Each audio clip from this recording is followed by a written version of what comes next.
Maria's story is like none other. A woman beaten, abused, and left for dead, yet she survives, and now she hopes her story stops the violence. Maria Chiarilli loved Walter Russ, at least at the beginning. First couple of years it was good. She was 19, he in his late 20s. Walter was the bouncer at the Geneva bar Maria worked at. People used to comment on how come he didn't hit me yet, because he had hit all the other women. That was until they got married in 1993. Maria was 30. Shock at first when I couldn't believe he would do that to me. There was no reason for it. As the years went on, Maria says she was beaten and abused by Walter for more than a decade. No one talks back to Walter Russ. Maria has 7 children, 5 with Russ. She says they saw the abuse. They pretty much were scared of him. Maria ran away to a women's shelter and one time to a motel, bringing her children with her. But she kept going back. It was more bad than good. But the good always sort of like gave you hope that it would be good again. Ontario County Assistant District Attorney Jim Ritz has seen and heard this before. You see people saying, well, why wouldn't she just leave? I think we need to step back, and what we need to realize is that we aren't in those situations. And the one thing that Maria knew was how to survive. Survival was key because Maria says the bad got worse.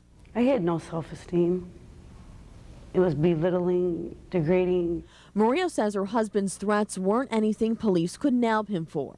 You know, body movements, gestures, things that he did, like shave his head or put his sunglasses on. Some threats were more direct. He had a knife at the sink or a fork or something. He turned around and just to let me know that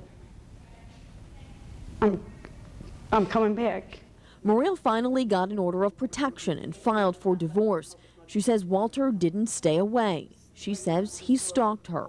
At one point, I had ran down to family counseling and left notes under one of the counselors that was dealing with me under the door. I was terrified. Ritz says it's a struggle. You empower these people, you let them know, you get orders of protection, but on a violation, it's 15 days. And if they escalate and they violate that order of protection, then it's a misdemeanor. Months passed. Her kids would see Walter. She eventually started dating again. Maria told him, and that's when her life changed forever. On January 22nd, 2011. He just busted a door in and shot the gentleman that was there from across from the door, and then he came and got on top of me and started shooting me. Maria says she tried to dodge and anticipate his moves. Her children just upstairs. The shots, 1, 2. I realized after the second bullet that I was still alive because I smelled the gun smoke.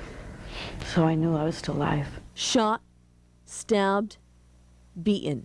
Authorities say Walter shot Maria at least twice in the head and face and stabbed her across her body. Hospital photos show a deep stab wound to her leg and where the bullet punctured her skull.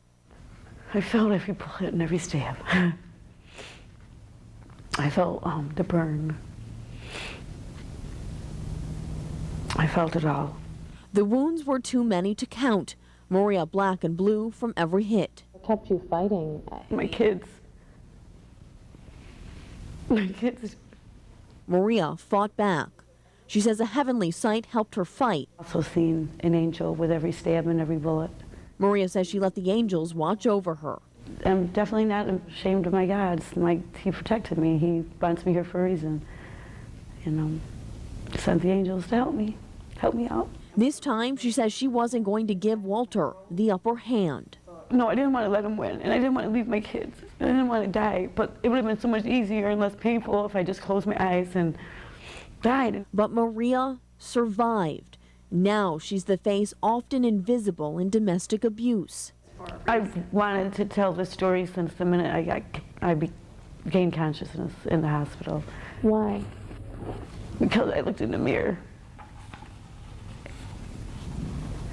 And it's such a silent crime. You know? A crime that Maria has given a voice. Maria says if she helps save at least one person from enduring domestic abuse, she will feel successful. Coming up tomorrow night, we'll show you how Maria is recovering from those injuries and her advice on how to end the cycle of domestic abuse.